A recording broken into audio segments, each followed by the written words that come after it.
Something dark is happening in plain sight, and nobody wants to admit it. Right now, as you're reading this, a 30-year-old software engineer is sitting alone in his downtown apartment.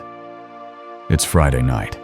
He's handsome, successful, the kind of man dating profiles dream about. But his phone stays silent by choice. He's part of a movement that's spreading like wildfire through every major city in America. A movement without leaders, without manifestos, without noise. It's the quiet exodus of modern men from love itself. And what's driving them away isn't what you think. Picture this scene playing out in millions of homes tonight. Men who should be getting ready for dates are instead doing nothing. By design. They've looked at the game of modern romance and made a calculation so cold it would shock their grandfathers. They've decided the cost of playing is higher than the reward of winning. But here's what nobody's talking about. This isn't happening because these men are broken. It's happening because they've finally done the math that society doesn't want them to do. The numbers are terrifying. Studies from the Journal of Social and Personal Relationships reveal that men today are 50% less likely to pursue romantic relationships than their fathers were. 1 in 3 men under 30 report 0 romantic activity in the past year. A historic high. But statistics don't capture the real story. They don't capture the moment when a man realizes he's been playing a rigged game.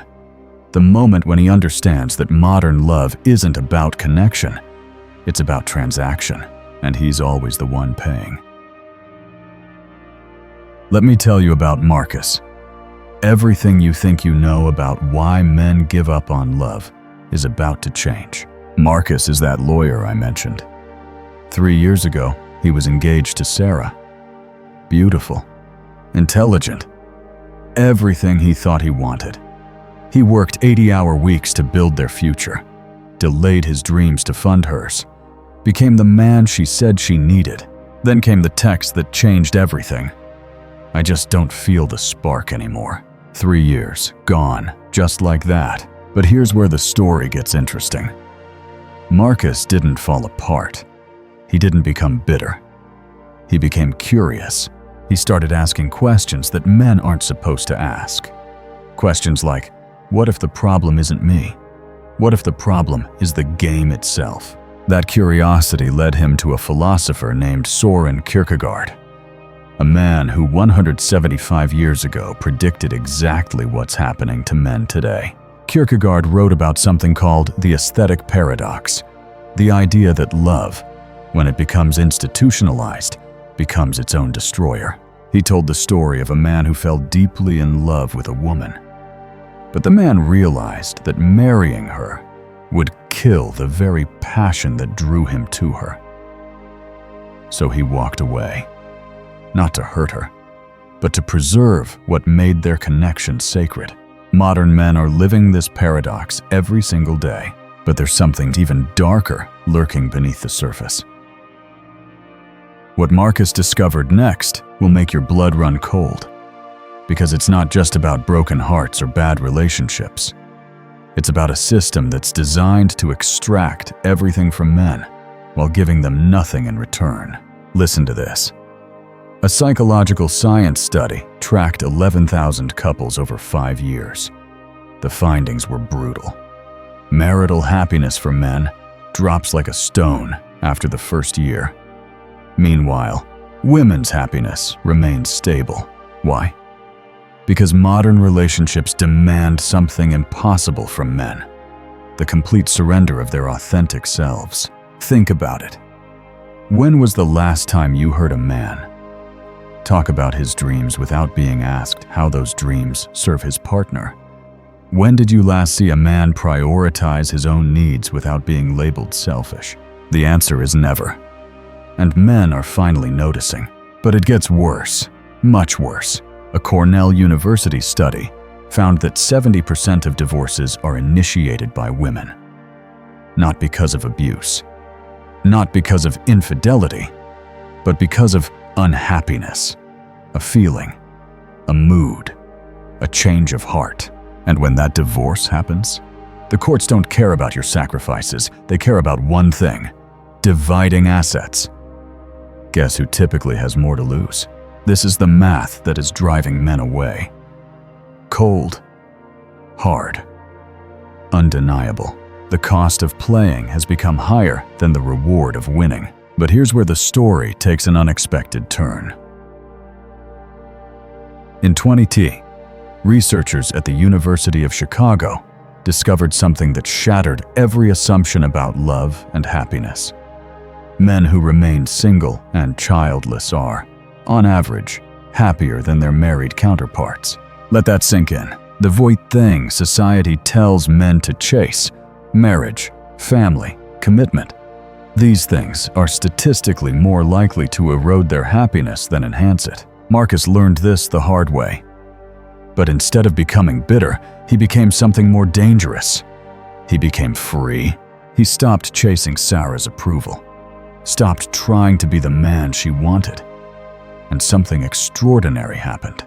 Within 6 months, Marcus had traveled to 8 countries, started a side business that doubled his income, learned photography, wrote a novel. Most importantly, he discovered what Kierkegaard called the night of faith. A man who relies on himself alone, who feels himself complete within himself. Marcus had stumbled onto a secret that most men never learn. Loneliness isn't the absence of others. It's the absence of yourself.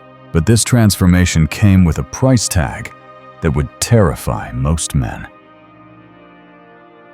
The moment Marcus stopped needing love, he became dangerous to the system.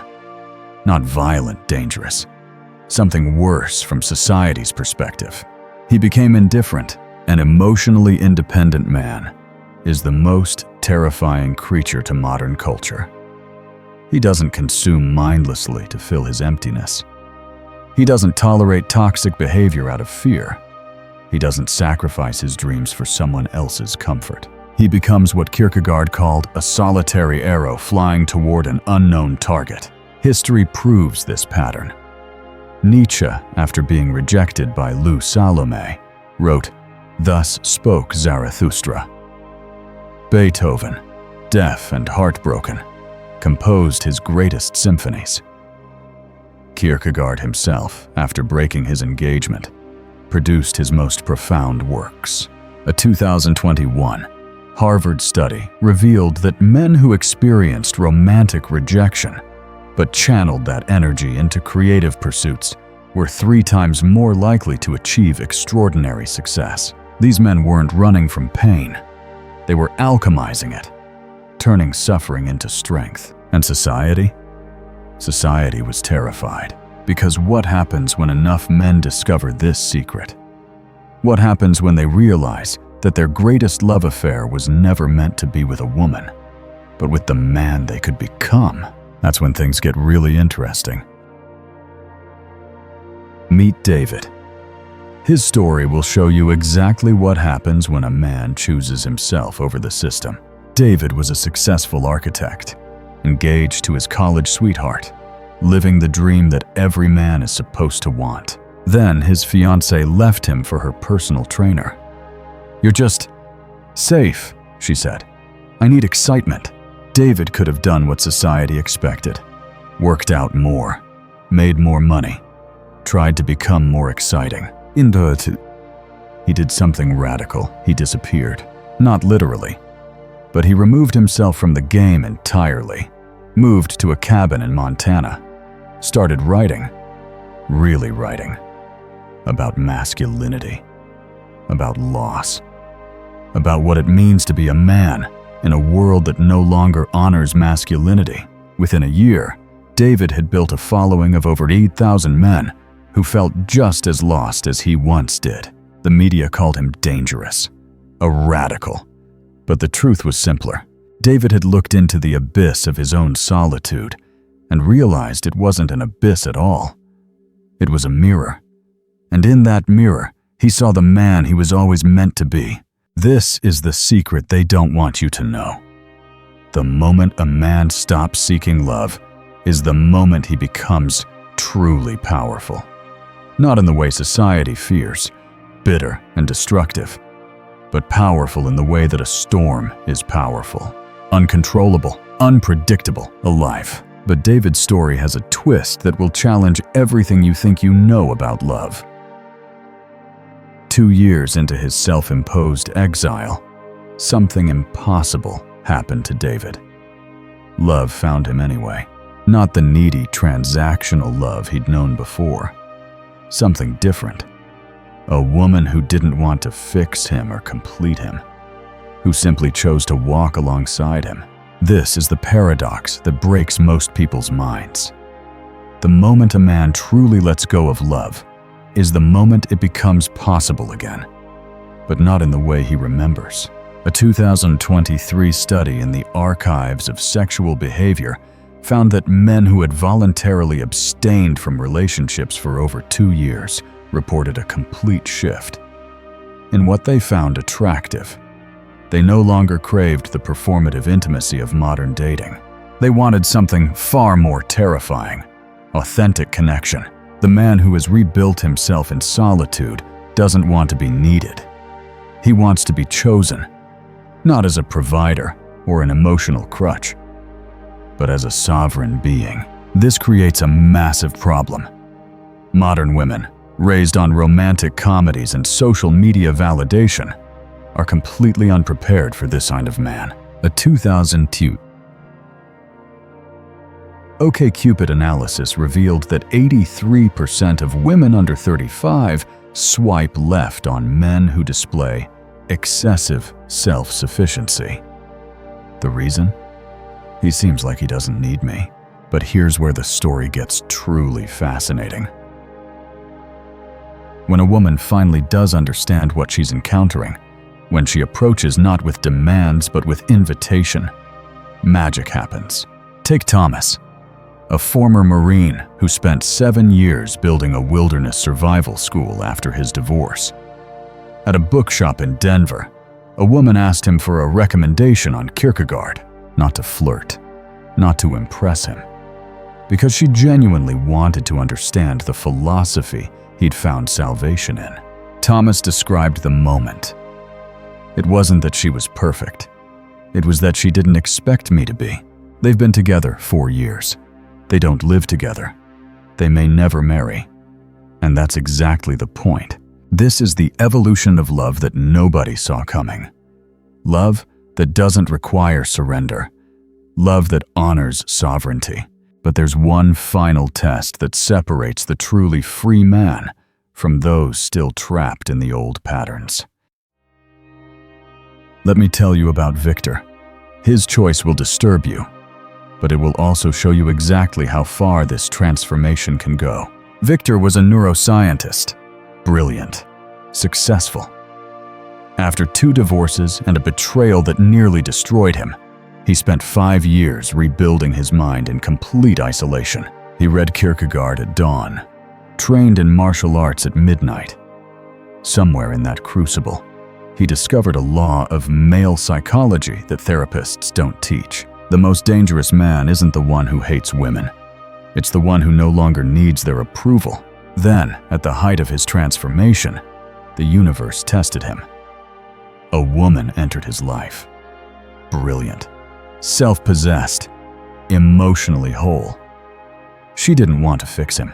She simply wanted to be there, perfect. Right?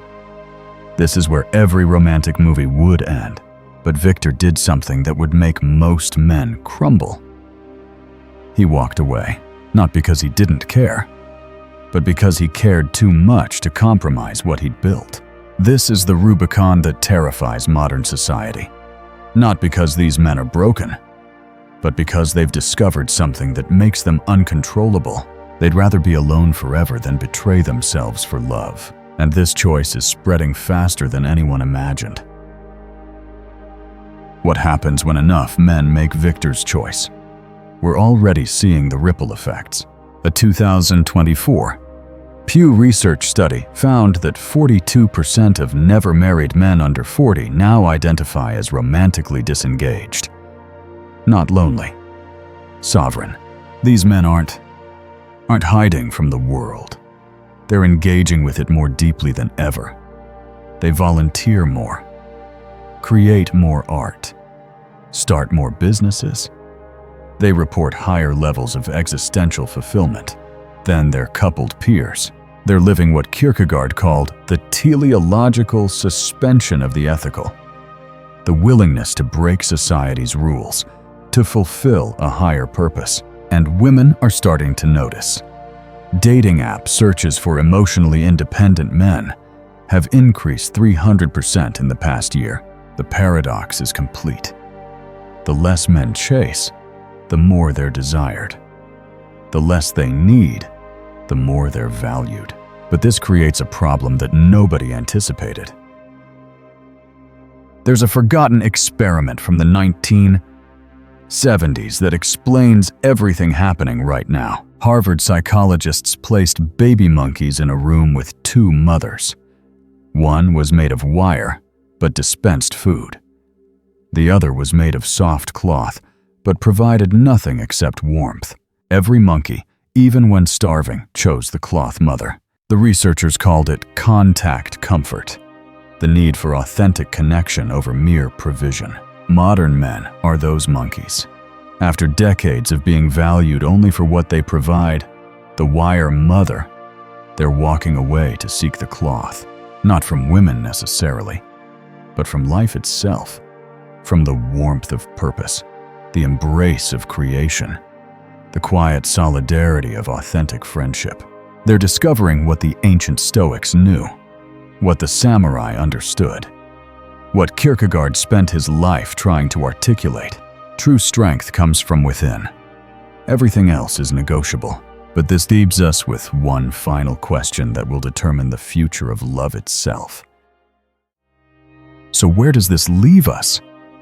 With a generation of men standing at the edge of a completely new frontier, not the fantasy of bitter isolation, not the delusion of conquest, but something far more ancient and far more radical. They're becoming what Nietzsche called free spirits and Kierkegaard called knights of infinite resignation. Men who've learned the hardest lesson of all. You cannot build a life on the foundation of someone else's expectations. The revolution isn't being televised. It's happening in apartments where men eat dinner by choice, in gyms where they spot each other without needing to speak, in libraries where fear and trembling is perpetually checked out. This isn't surrender. This isn't defeat. This is what happens when an entire generation looks at the script they've been handed and chooses finally to stop reading from it. Kierkegaard's final journal entry before his death was a single line. The truth is a snare. You cannot have it without being caught. The modern man giving up on love has been caught by a truth too bright to ignore. The greatest love affair of his life was never meant to be with a woman. It was meant to be with the man he could become if he never compromised again. And that man? He's been waiting patiently in the silence, ready to emerge, ready to build, ready to live without apology. The question isn't whether more men will join this quiet exodus. The question is whether the world is ready for what they'll create when they do. Because once you've tasted true freedom, there's no going back. There's only going forward, into the unknown, into the silence, into the truth of who you really are. The revolution has already begun. It's just happening too quietly for most people to hear, but the men who've made the choice, they hear it perfectly, and they're not looking back.